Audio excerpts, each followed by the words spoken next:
Hello, everyone. This is Jim Ransom with another session of MJP, also known as Morning Jim Poetry. It's July 6th, 2024, and we're up to the same old stuff again. I'm going to read some poems and even poetic bits that to many of you may seem odd and incomplete. That's what life is like, though, a ménage of the small and sometimes incomplete.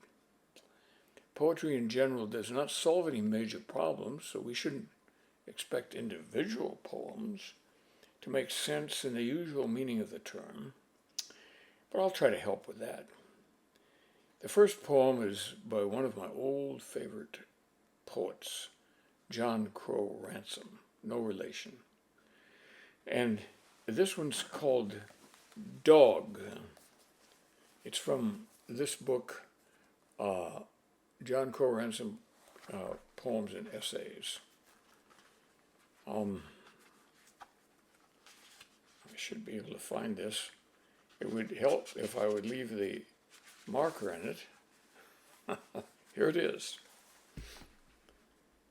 Cock-a-doodle-doo, the brass-lined rooster says. Brekkakex, intones the fat Greek frog.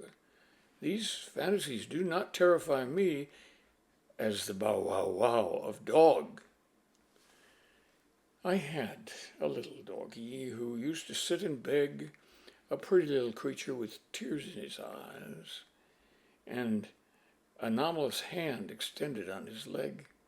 Housebroken was my hunchin', and so wise. Booms the voice of a big dog like a bell. But Fido sits at dusk on Madame's lap, and bored behind his tongue's poor skill to tell, rehearses his pink paradigm to yap.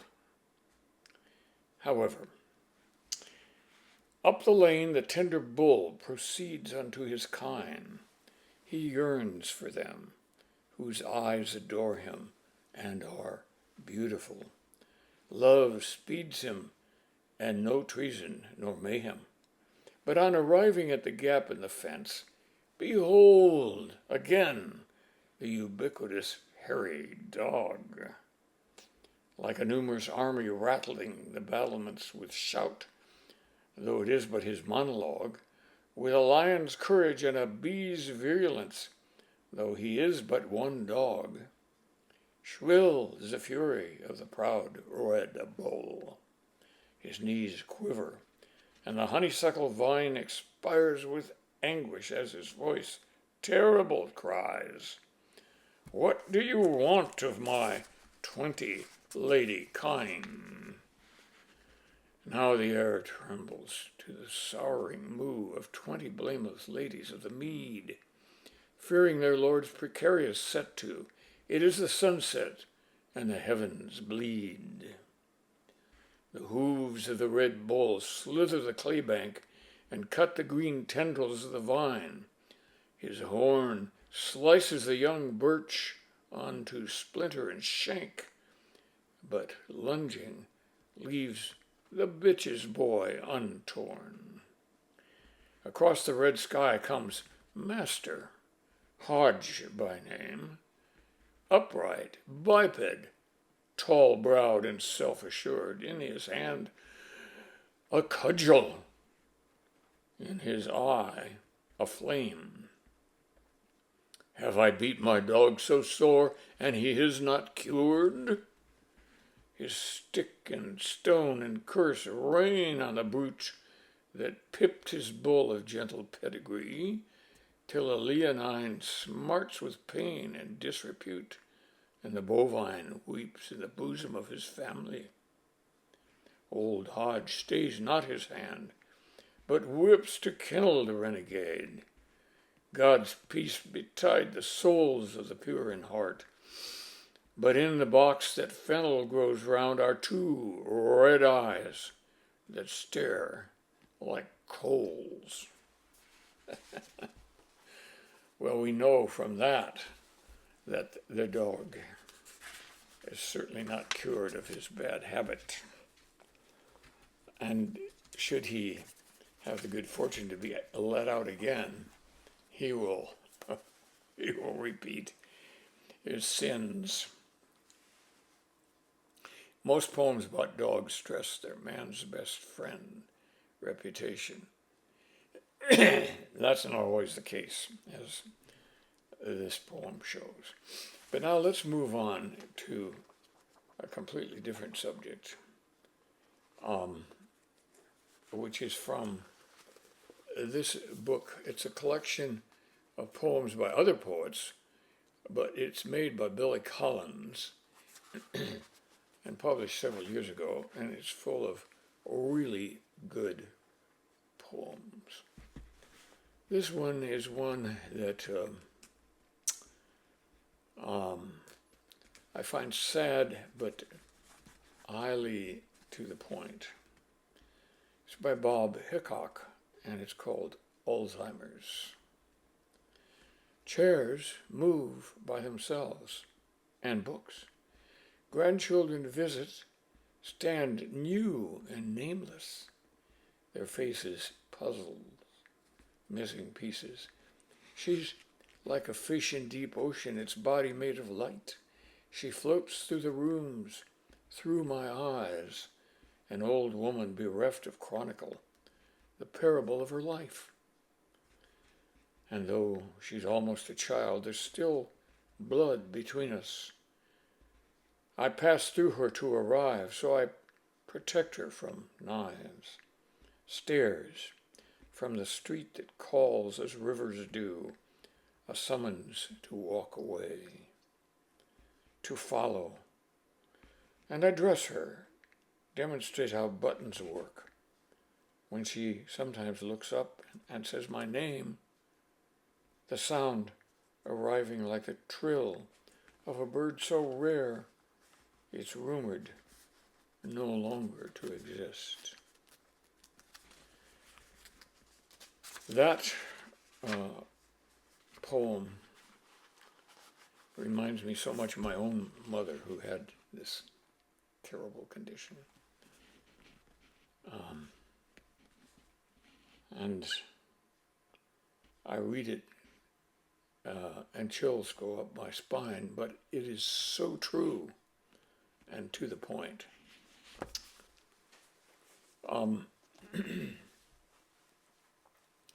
The poet, of course, is writing about his mother and that mystery of modern medicine, Alzheimer's.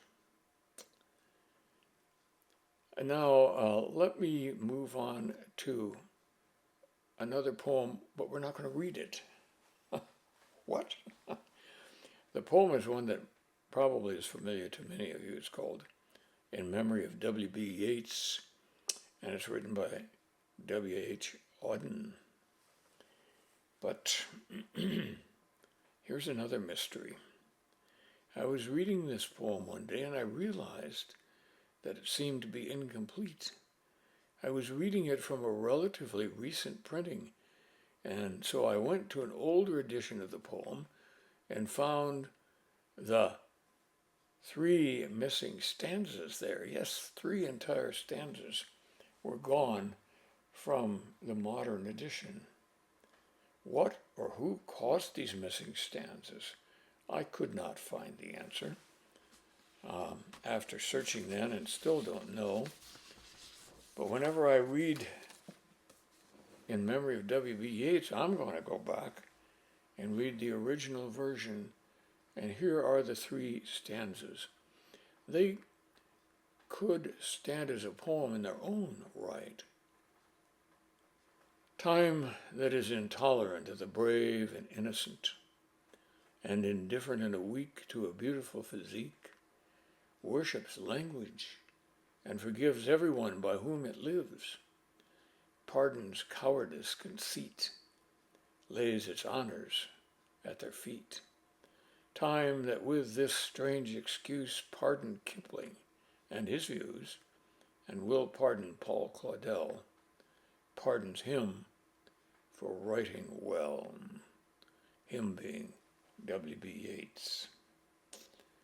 Now, why these three stanzas were removed, I have no idea. And W.H. Auden is now gone, and so we can't ask him, can we? If any of you know the answer to this conundrum, please let me know. I would greatly appreciate it, and I will pass it on to other people who may have been as confused by their disappearance as I am. All right, well, let's move on. Finally, here's a bit of doggerel. And I wrote this a few months ago after reading an article in a medical journal touting the usefulness of X-ray therapies for cancer. And I titled this doggerel, I'm not sure it deserves it, but I titled it, Radiologist Warns the Body Organs. In summary, let me say, if you plan to have cancer colonies, you will be zapped unmercifully. Okay, that's it for today. And I do hope to see you again, or have you in my audience again, a week from now when we do another version of Morning Gym Poetry. Bye now.